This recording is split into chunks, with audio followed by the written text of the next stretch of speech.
O fisioterapeuta tem como papel na diabetes e na dislipidemia controlar a glicemia e reduzir níveis de lipídicos através de um planejamento de exercícios individualizados, tornando assim um profissional de suma importância. Partindo do princípio da bioquímica para melhor entendimento da diabetes, que tem três tipos, sendo assim o tipo 1, caracterizado por organismos que não conseguem produzir a insulina, um hormônio que é necessário para controlar a quantidade de glicose, açúcar no sangue. Normalmente a insulina é produzida pelo pâncreas para levar a glicose da corrente sanguínea para as células, onde ela é quebrada para produzir energia. Nos portadores da diabetes tipo 1, isso não ocorre. A causa exata da tipo 1 não está completamente entendida. Contudo, na maior parte dos casos, acredita que se trata de um problema autoimune. Isto quer dizer que o sistema imunológico identifica uma substância natural do organismo como sendo nociva, passando a atacá-la. Neste caso, acredita-se que o sistema imunológico ataca as células do pâncreas, destruindo ou danificando o suficiente a ponto de parar a produção de insulina. Não se sabe exatamente o que desencadeia esse ataque imunológico, mas é possível que esteja relacionado com uma infecção viral. Também pode haver uma causa genética para a reação autoimune que possivelmente desencadeia a doença. Por isso, pessoas que têm familiares com esse tipo de diabetes têm maior chance de desenvolver a doença. Raramente, o diabetes tipo 1 pode ser desencadeada por uma doença no pâncreas chamada pancreatite, que é uma inflamação do pâncreas, que também pode causar danos severos às células produtoras de insulina. Já no diabetes tipo 2, o organismo não produz quantidade suficiente da insulina, ou as células do organismo não reagem adequadamente à insulina. Também é possível desenvolver a doença como resultado de ambos os mecanismos. A causa exata do diabetes tipo 2 também não é completamente entendida. Contudo, existem muitos fatores ambientais e comportamentais que aumentam as chances de desenvolver a doença. Na maior parte do caso, acredita-se que esteja relacionado com o excesso de gordura corporal das pessoas que estão acima do peso ou obesas. As células dos organismos não conseguem corresponder à menoração da insulina. Isso explica por que 80% das pessoas que desenvolvem esta doença está acima do peso ou obesas e não praticam exercício físico. O risco de desenvolver a doença também é maior em pessoas que têm pais ou mães com diabetes tipo 2 ou que apresentam alterações da glicemia em jejum. Mulheres que desenvolvem diabetes durante a gravidez também têm risco aumentado, e a diabetes gestacional é uma condição metabólica exclusiva da gestação e que se deve ao aumento da resistência insulínica causada pelos hormônios gestacionais. Essa resistência pode gerar hipoglicemia, aumento do açúcar no sangue. Alguns hormônios produzidos pela placenta diminuem a efetividade da insulina em produzir a glicose no sangue, visando o aumento da oferta de nutrientes para o feto. E sua gestante precisa produzir mais insulina que o habitual para controlar seus níveis de açúcar no sangue. Algumas mulheres, por fatores individuais, podem não conseguir atingir o equilíbrio entre as necessidades de insulina e seus níveis de glicemia, podendo se tornar diabética durante a gestação. As dislipidemias são caracterizadas pela presença de níveis elevados de lipídios, ou seja, gordura no sangue.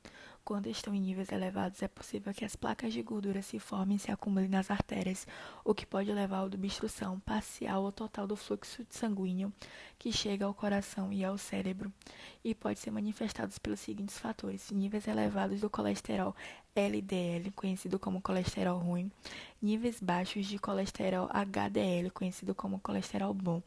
Níveis elevados de triglicerídeos são as principais gorduras do nosso organismo que servem como reserva de energia. Alterações, alterações metabólicas nas dislipidemias. As dislipidemias podem ser classificadas em hipercolesterolêmicas, hipertrigliceridemias e em dislipidemias mistas, ou ainda em hiperlipidêmicas. A hipercolesterolêmica isolada é o aumento do LDL-C em valores Yankee 160 mg/dL. O LDL-C é considerado o colesterol ruim, porque é responsável por depositar o colesterol no fígado e tecidos periféricos. Dessa forma, o LDL-C contribui para o surgimento de doenças como a esteatose hepática e a formação de placas de ateroma. A hipertrigliceridemia é um outro tipo de dislipidemia, sendo responsável pelo aumento isolado das triglicérides, TG, em valores a 150 ml, caso o paciente esteja em jejum, ou 175 ml quando não houver o jejum. A dislipidemia mista é o aumento da hipolipidemia, corresponde à redução plasmática do HDL-C. Apesar de ser uma lipoproteína, o HDL é considerado como um colesterol bom. Isso porque remove o colesterol excedente dos tecidos periféricos, diminuindo a formação das placas de ateroma. Por isso, é desejável que os valores dessa lipoproteína estejam 40 mg DLN em homens e 50 mg de DLN em mulheres. Ademais, a hipolipidemia pode ocorrer de forma isolada ou juntamente com aumentos do LDL-C. Os fisioterapeutas serão capazes de administrar o tratamento para a diabetes, podendo aconselhar os pacientes sobre exercícios apropriados e eficazes, condicionamento físico e uma vida ativa e saudável, já que muitos diabéticos estão acima do peso e apresentam problemas articulares e cardiovasculares. No tratamento para a diabetes, o fisioterapeuta deve recomendar atividades aeróbicas, de resistência e movimentos que considera importantes, além de evitar aqueles que podem prejudicar o paciente. De acordo com a sua condição de saúde, também ensinará treinos específicos para melhorar a função e o controle glicêmico, aliados à terapia manual, com o objetivo de atingir problemas comuns aos doentes. O tratamento para a diabetes também passa por outras áreas diferentes da atividade física especificamente, embora estejam diretamente relacionadas. A gestão da pele, por exemplo, consiste em aconselhar os pacientes sobre a sua epiderme ferida como uma úlcera e orientá-lo quanto aos cuidados que devem ser tomados, evitando pontos de pressão e localizando indícios de problema. O manejo da dor é outra função que o fisioterapeuta pode assumir.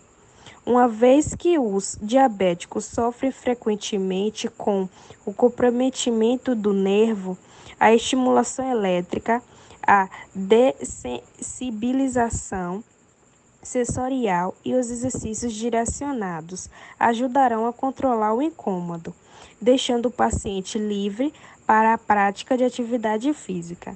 No tratamento para a diabetes, a promoção da saúde é essencial e envolve a prevenção da doença, incluindo atividade física e programas de alimentação saudável para todas as idades. A remoção de alimentos com alto teor de açúcar e bebidas a partir das escolas, a rotulagem de alimentos adequados e a sensação de tabagismo. Olá, meu nome é Júlia Andrade. Eu vou falar um pouco sobre a relação do fisioterapeuta, com a diabetes e a dislipidemia. A atuação desse profissional é indispensável, é de suma importância, pois esse profissional ele vai individualizar um plano de exercício, para o tratamento dessas condições. É algo individualizado, não vai ser generalizado. Portanto, ele vai avaliar as condições específicas do paciente, e vai traçar todo esse tratamento. Existem também a necessidade, dele reafirmar a necessidade para esse paciente de ser realizada atividade física, pois vai ser algo que vai, de fato, eliminar possíveis complicações relacionadas a essas condições específicas. Existem também alguns cuidados primários, que eles podem ser inseridos no tratamento do fisioterapeuta, justamente para essas condições, Para a diabetes, que é caracterizada por altos níveis de glicose e a resistência à insulina, ou pela produção, indevida de insulina, os exercícios físicos eles vão atuar justamente aumentando a acessibilidade à insulina e facilitando a captação, da glicose pelas células.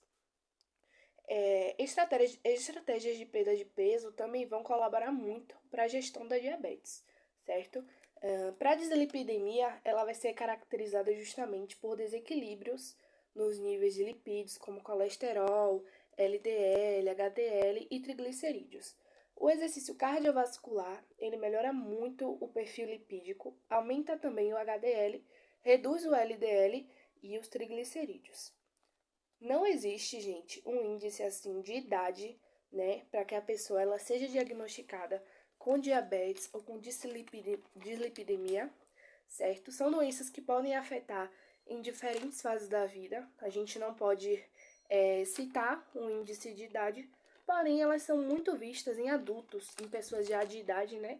Pessoas com outras comorbidades também. Na dislipidemia, existem alguns fatores que vão colaborar justamente para esse diagnóstico, para essa condição específica, que são justamente a falta de exercício físico, a dieta inadequada e também o sobrepeso, certo? Oi pessoal, boa tarde, me chamo Guilherme, seja muito bem-vindo ao nosso videocast. Bem galera, o fisioterapeuta tem como função principal também, ter conhecimento de avaliar os indivíduos que possuem diabetes e também a intervir e a prevenir que essa doença ocorra ou que se tiver, seja ela bem controlada, Ter como função principal, prevenir contra as úlceras, amputações dos membros, encurtamentos musculares e também regular a sua postura, entende? Pessoal, fora isso, também tem fatores que podem contribuir para que você tenha diabetes. Como, por exemplo, se seu pai tivesse tido diabetes anteriormente, sua mãe, você pode herdar isso deles, entendeu? E ter o diabetes. Existem dois tipos de diabetes, que é o tipo 1 e o tipo 2, Mas você pode prevenir isso tendo boa alimentação, tendo bons sonos, bebendo bastante água, entendeu? Que ajuda a prevenir a diabetes também, Praticando atividade física, dentre também outras coisas que podem ajudar para prevenir que você tenha a doença. Bem, pessoal, a glicose é um tipo de carboidrato utilizado como fonte de energia, para os seres vivos, sendo um dos principais nutrientes para a célula, ok?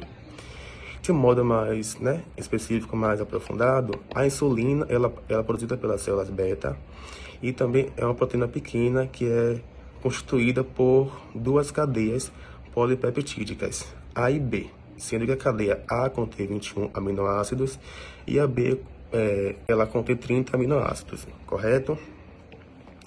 Já a diabetes mellitus, ela é caracterizada pela alteração de secreção de insulina e graus variáveis. Ela possui essências periféricas à insulina, causando hiperglicemia. Os sintomas iniciais são relacionados à hiperglicemia, e inclui polidípsia, poligáfia e poliúria e visão ofuscada, galera. É isso. Muito obrigado.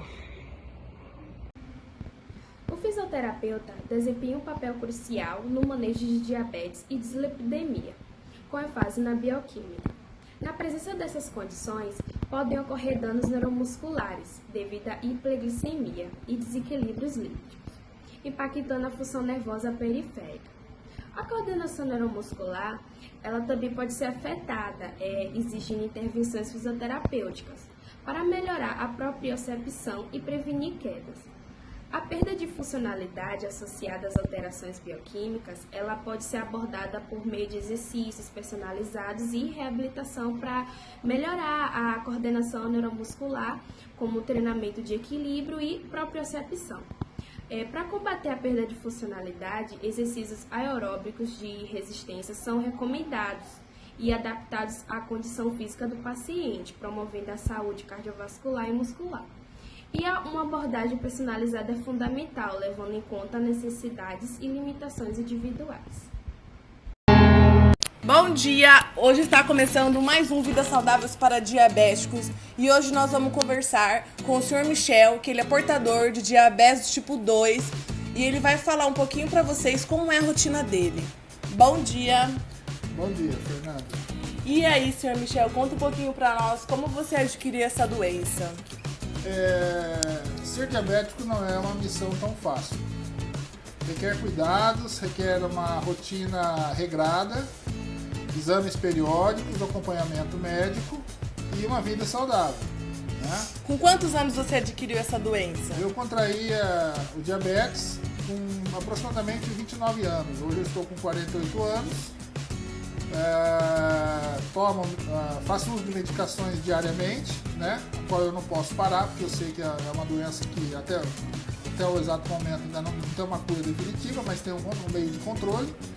E eu faço um meio de controle com medicação diária. É a única maneira que eu tenho de conseguir estabilizar a minha taxa de glicose no sangue. E o senhor acha que se o senhor tivesse um farmacêutico monitorando o seu dia a dia, você acha que você conseguiria levar uma vida mais adequada com o diabetes? Sim, sempre é bom ter ajuda de um profissional experiente ao lado para poder nos auxiliar, mas com o tempo, a gente passa a adquirir a experiência de como deve se tratar. Então isso é importante, a conscientização de cada um e seguir à risca as orientações médicas, a dieta, que é o principal, né? Para que se possa levar uma vida saudável. Você nunca chegou a ser internado, algo do tipo, por falta de produção de insulina, não, né? Sempre foi a do tipo 2? Sempre do tipo 2. Nunca tive nenhuma complicação por causa do diabetes. Alguma pessoa da sua família já foi promissor dessa doença? Sim, meus pais, a minha diabetes até de origem hereditária, congênita, né? Os meus irmãos não tiveram esse problema, tiveram outros problemas, mas não diabetes em si. E eu venho controlando isso desde que então descobri através do exame urológico. No decorrer da nossa conversa, o Sr. Michel disse para nós que ele procurou saber mais sobre isso, né? E ele foi atrás de profissionais da área da saúde. E ele vai falar agora para vocês como é o controle, como ele controla, né, para ele saber se a diabetes está aumentada, se a diabetes está diminuída e se ele está em hipoglicemia, se ele está em hiperglicemia. É muito importante o diabético portar um aparelhinho para medir a glicemia, chamado Destro. É um aparelho muito importante porque qualquer sintoma que você sentir fora do normal, você pode fazer em qualquer lugar esse teste e o resultado sai de imediato. E você sabe no exato momento se você está com hipoglicemia, que seria uma falta de açúcar no sangue, ou uma hiperglicemia, que é um excesso de açúcar no sangue, que também gera um mal-estar. Tanto a hipo como a hiper geram um mal-estar no indivíduo. Não precisa exatamente ir no laboratório hoje, né, para poder fazer o exame de glicemia em jejum, para poder saber se você está conseguindo manter os níveis de glicemia no sangue de uma forma ideal. Onde você encontrou esse aparelhinho? Os aparelhos são geralmente pequenos, são encontrados em farmácias, já vem com as fitas que você usa, são descartáveis, né? Os aparelhos são relativamente baratos e de grande serventia. É importante todo portador estar munido desse equipamento, mesmo que vá fazer uma viagem, vá fazer um percurso a curta distância, a longa distância, porque ele pode passar mal no decorrer do trajeto e não saber o que está acontecendo. E lembrando que os sintomas da hipoglicemia são muito ruins, é uma sensação de esfriamento no corpo, de ardência, né? De perca de consciência, que é muito perigoso, e de hiperglicemia, de entrar em coma diabético, né? Isso no caso da pessoa que está com um diabetes super elevado, que são as pessoas que são portadoras principalmente do diabetes tipo 1. Tipo 2 já é mais raro acontecer isso.